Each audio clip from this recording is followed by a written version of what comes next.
ತುಂಬ ವಿಶೇಷವಾಗಿರುವಂತಹ ಒಂದು ಪುಣ್ಯವಾಗಿರುವಂತಹ ಸಮಯ ಅನ್ನುವಂಥದ್ದು ಮನುಷ್ಯನಿಗೆ ಬಹಳ ಒಂದು ಪ್ರಾಮುಖ್ಯತೆಯನ್ನು ಕೊಡುತ್ತೆ ಅಂತ ತುಂಬ ಜನ ಮಾತಾಡ್ತಿರೋದು ನಾವು ನೋಡ್ತೀವಿ. ಇಲ್ಲ ನಮ್ಮ ಟೈಮ್ ಸರಿ ಇಲ್ಲ ಅಂತ ಹೇಳ್ತಾರೆ, ಅಥವಾ ಯಾವಾಗ ನಮ್ಮ ಸಮಯ ಒಂದು ಒಳ್ಳೆ ದಿನ ಬರುತ್ತೆ ನಮಗೆ ಮುಂದೆ ಅಂತ ಎಲ್ಲ ಕೂಡ ನಾವು ಮಾತಾಡೋದು ನೋಡಿರ್ತೀವಿ. ಅಂಥ ಶುಭಪ್ರದವಾಗಿರುವಂತಹ ದಿನ ಯಾವುದು ಅಂತಂದರೆ ಮುಂದೆ ಬರುವಂತಹ ಈ ಹುಣ್ಣಿಮೆ ದಿನ ಅಂತ. ಸಾಮಾನ್ಯವಾಗಿ ತುಂಬ ಜನ ಮಾತಾಡೋದು ನೋಡ್ತೀವಿ. ಅಮಾವಾಸ್ಯೆ ಮತ್ತು ಪೌರ್ಣಮಿಗಳ ಬಗ್ಗೆ ತುಂಬ ಜನ ತಿಳ್ಕೊಂಡ್ಬಿಟ್ಟಿರ್ತೀವಿ. ಆದರೆ ಈ ಶುಭ ಕಾರ್ಯಗಳನ್ನು ಅಮಾವಾಸ್ಯೆ ದಿನ ನಾವು ಮಾಡ್ಕೊಳ್ಳೋದಿಲ್ಲ. ಯಾವುದಾದ್ರೂ ಕ್ಷುದ್ರ ದೇವತೆಗಳ ಪೂಜೆಗಳನ್ನು ಮಾಡುವಂಥದ್ದು, ಶಕ್ತಿ ದೇವತೆಗಳನ್ನು ಪೂಜೆ ಮಾಡುವಂಥದ್ದು, ಅಥವಾ ಈ ಅಥರ್ವಣ ವೇದಕ್ಕೆ ಸಂಬಂಧಪಟ್ಟಂತಹ ಪೂಜೆಗಳನ್ನು ಈ ಅಮಾವಾಸ್ಯೆಗಳಲ್ಲಿ ಒಂದು ಶಕ್ತಿ ದೇವತೆಗಳಿಗೆ ಒಂದು ಶಕ್ತಿ ಹೆಚ್ಚಾಗಿರುತ್ತೆ ಅನ್ನುವಂತಹ ದೃಷ್ಟಿಯಿಂದ ಏನು ಮಾಡ್ತಾರೆ, ಆ ಒಂದು ಶಕ್ತಿ ದೇವತೆಗಳ ಪೂಜೆಗಳು, ಆರಾಧನೆಗಳು, ಒಂದು ಕೆಲವೊಂದು ಬಲಿಗಳನ್ನು ಮಾಡುವಂಥದ್ದು ನಾವು ನೋಡ್ತೀವಿ. ಸಾಮಾನ್ಯವಾಗಿ ನಾವು ಕೂಡ ಈಗ ಅಮಾವಾಸ್ಯೆ ಸಮಯದಲ್ಲಿ ಕೆಲವೊಂದು ಈಗ ಅಷ್ಟಬಲಿಗಳು ಮಾಡುವಂಥದ್ದು, ಅಷ್ಟ ದಿಗ್ಬಂಧನಗಳನ್ನು ಮನೆಗೆ ಅಥವಾ ಯಾವುದಾದ್ರು ಕಾರ್ಖಾನೆಗಳಿಗಾಗ್ಬೋದು ಎಲ್ಲೋ ಒಂದು ಕೆಲಸ ಮಾಡ್ತಿರ್ತಾರೆ. ಆ ಸ್ಥಳದಲ್ಲಿ ಏನಾದರೂ ನೆಗೆಟಿವ್ಸ್ ಜಾಸ್ತಿ ಆಗ್ತಾ ಇದ್ದರೆ ಈ ಅಮಾವಾಸ್ಯೆ ದಿನಗಳಲ್ಲಿ ಈ ರೀತಿ ಮಾಡುವಂಥದ್ದನ್ನು ನಾವು ನೋಡಿರ್ತೀವಿ. ಆದರೆ ಈ ಶುಭ ಕಾರ್ಯಗಳನ್ನು ಪೌರ್ಣಮಿ ದಿನ ಕೂಡ ಮಾಡ್ಕೊಳ್ಬೋದು. ತುಂಬ ಜನ ಏನು ಅನ್ಕೊಂಡ್ಬಿಟ್ಟಿದ್ದಾರೆ, ಅಮಾವಾಸ್ಯೆ ಪೌರ್ಣಮಿದಲ್ಲಿ ನಾವು ಯಾವುದೂ ಶುಭ ಕಾರ್ಯ ಮಾಡ್ಕೊಳ್ಳೋಂಗಿಲ್ಲ ಅಂತ ತುಂಬ ಜನ ಒಂದು ತಪ್ಪು ಕಲ್ಪನೆ ಇರುವಂಥದ್ದು. ಆದರೆ ನೋಡಿ, ನಾವು ತಿಳ್ಕೊಳ್ಬೇಕು, ಸಾಮಾನ್ಯವಾಗಿ ಪೌರ್ಣಮಿ ಎನ್ನುವಂಥದ್ದು ಪೂರ್ಣಚಂದ್ರ ಇರುವಂಥದ್ದು. ನಾವು ಚಾಂದ್ರಮಾನ ಯುಗಾದಿಯನ್ನು ಯಾವ ರೀತಿ ಅನುಸರಿಸಿ ಹೋಗ್ತಾ ಇದ್ದೀವಿ, ನಮಗೆ ಚಂದ್ರನಿಂದ ನಮಗೆ ಬಲ ಹೆಚ್ಚಾಗುತ್ತೆ ಅಂತ. ನಾವು ಯಾಕೆ ಶುಕ್ಲ ಪಕ್ಷದಲ್ಲಿ ಶುಭ ಕಾರ್ಯಗಳನ್ನು ಮಾಡ್ಕೊಳ್ಳಿ ಅಂತ ಹೇಳ್ತೀವಿ ಅಂದರೆ, ಶುಕ್ಲ ಪಕ್ಷ ದಿನದಿಂದ ದಿನಕ್ಕೆ ಚಂದ್ರ ವೃದ್ಧಿ ಆಗ್ತಾ ಇರ್ತಾನೆ. ಈ ಶುಕ್ಲ ಪಕ್ಷವನ್ನು ವೃದ್ಧಿ ಚಂದ್ರ ಅಂತ ಹೇಳ್ತೀವಿ. ಈ ಅಮಾವಾಸ್ಯೆ ನಂತರ ಕ್ಷೀಣ ಚಂದ್ರ ಅಂತಂದರೆ, ಪೂರ್ಣಚಂದ್ರವಾಗಿರುವಂಥವನು ಅಮಾವಾಸ್ಯೆ ನಂತರ ಪ್ರಥಮ, ದ್ವಿತೀಯ, ತೃತೀಯ, ಚತುರ್ಥಿ, ಪಂಚಮಿ, ಸಪ್ತಮಿ ಈಗ ಹೋಗ್ತಾ ಹೋಗ್ತಾ ಕ್ಷೀಣಿಸ್ತಾ ಹೋಗ್ತಾನೆ. ಆದರೆ ಶುಕ್ಲ ಪಕ್ಷದಲ್ಲಿ ನೋಡ್ಬೋದು ನಾವು ಈ ದ್ವಿತೀಯ, ತೃತೀಯ, ಪಂಚಮಿ ಹಿಂಗೆ ಹೋಗ್ತಾ ಹೋಗ್ತಾ ವೃದ್ಧಿ ಚಂದ್ರ ಆಗುವಂಥದ್ದು, ಪೌರ್ಣಮಿ ದಿನ ಪೂರ್ಣಚಂದ್ರ ಆಗುವಂಥದ್ದು. ಹಾಗಾಗಿ ಈ ಪೂರ್ಣಚಂದ್ರ ಇರುವಂತಹ ಪೌರ್ಣಮಿಯ ದಿನ ಶುಭ ಕಾರ್ಯಗಳಿಗೆ ತುಂಬ ಪ್ರಶಸ್ತವಾಗಿರುವಂತಹ ದಿನ ಅಂತ ಹೇಳ್ತಾರೆ. ಅದರಲ್ಲೂ ಈ ನಿಜಜ್ಯೇಷ್ಠದ ಮಾಸದಲ್ಲಿ ಬಂದಿರುವಂತಹ ಈ ಒಂದು ಪೌರ್ಣಮಿ ತುಂಬ ವಿಶೇಷವಾಗಿರುವಂತಹ ಪೌರ್ಣಮಿ. ಜೊತೆಯಲ್ಲಿ ಈ ಗ್ರಹಚಾರ ಫಲಗಳನ್ನು ಕೂಡ ನಾವು ನೋಡ್ಕೊಳ್ಬೇಕಾಗುತ್ತೆ. ಯಾಕಂದರೆ ಎಲ್ಲರಿಗೂ ಕೂಡ ನಾವು ತುಂಬ ಸರಿ ನಾನು ಮಾತಾಡ್ತಾ ಇದ್ದೀನಿ, ಈ ಸಮಯ ತುಂಬ ವಿಶೇಷವಾಗಿರುವಂಥದ್ದು.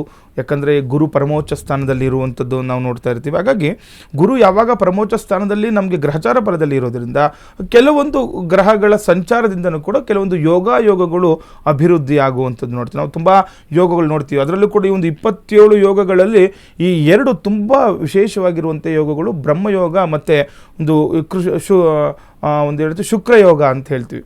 ಯಾಕಂದರೆ ನೋಡಿ, ಶುಕ್ಲಯೋಗ ಅಂತ, ಶುಕ್ಲ ಒಂದು ಪಕ್ಷ ಬೇರೆ, ಶುಕ್ಲ ಯೋಗ ಬೇರೆ ಅಂತಲೂ ಕೂಡ ನಾವು ತಿಳ್ಕೊಳ್ಬೇಕು.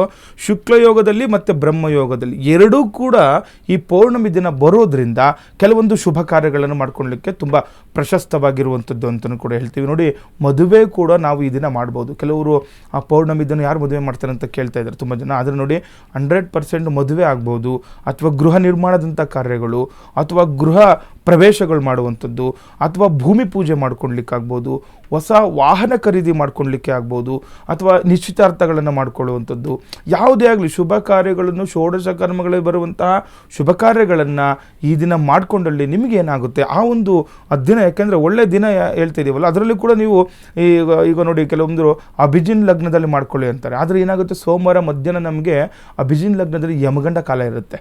ಆದರೆ ಯಮಗಂಡ ಕಾಲ ಇದೆಯಲ್ಲ ಗುರುಗಳೇ, ಎಷ್ಟೋ ಜನ ಗೊಂದಲದಲ್ಲಿ ಇರ್ತಾರೆ. ಯಮಗಂಡ ಕಾಲದಲ್ಲಿ ಯಾರು ಈಗ ವಾಹನ ಖರೀದಿ ಮಾಡಬೇಕು ಅಂತ ಹೇಳಿರ್ತೀವಿ, ಹೌದು ಅಭಿಜಿನ್ ಲಗ್ನದಲ್ಲಿ ತಗೊಳ್ಳಿ ಅಂತ ಹೇಳಿರ್ತಾರೆ. ಅದರಲ್ಲಿ ಯಮಗಂಡ ಕಾಲ ಇದೆ. 12 ಗಂಟೆಗೆ ನಿಮಗೆ ಈಗ ಅಭಿಜಿನ್ ಲಗ್ನ ಬರೋ ಸಮಯದಲ್ಲಿ ಯಮಗಂಡ ಕಾಲ ಇರುತ್ತೆ ಸೋಮವಾರ. ಯಾವ ರೀತಿ ತಗೊಳ್ಳೋದು, ಇದೆಲ್ಲ ಇಷ್ಟೊಂದು ನಾವು ಪರಿಪೂರ್ಣವಾಗಿ ತಿಳ್ಕೊಳ್ಬೇಕಾಗುತ್ತೆ.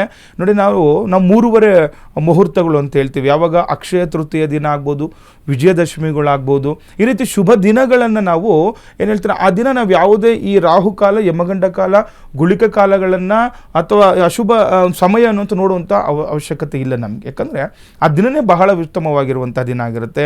ಗ್ರಹಚಾರ ಫಲ ಇರುವಂಥದ್ದು, ಗುರುವಿನ ಆಶೀರ್ವಾದ ಇರೋದ್ರಿಂದ ನಾವು ಈ ಯಮಗಂಡ ಕಾಲ, ರಾಹುಕಾಲ ಆ ಒಂದು ದಿನ ಮಾತ್ರ. ಯಾಕೆಂದರೆ ಆ ಪ್ರಶಸ್ತವಾಗಿರುವಂತಹ ಯೋಗ ಇರುವಂಥ ದಿನ ಅಭಿಜಿನ್ ಲಗ್ನದಲ್ಲಿ ಏನಾಗುತ್ತೆ, ಈ ಎಲ್ಲ ಯಮಗಂಡ ಕಾಲ ಇದೆಲ್ಲ ನಮಗೆ ಅಷ್ಟೊಂದು ನಮಗೆ ಅದರ ಪ್ರಭಾವ ನಮ್ಮ ಮೇಲೆ ಬೀರೋದಿಲ್ಲ.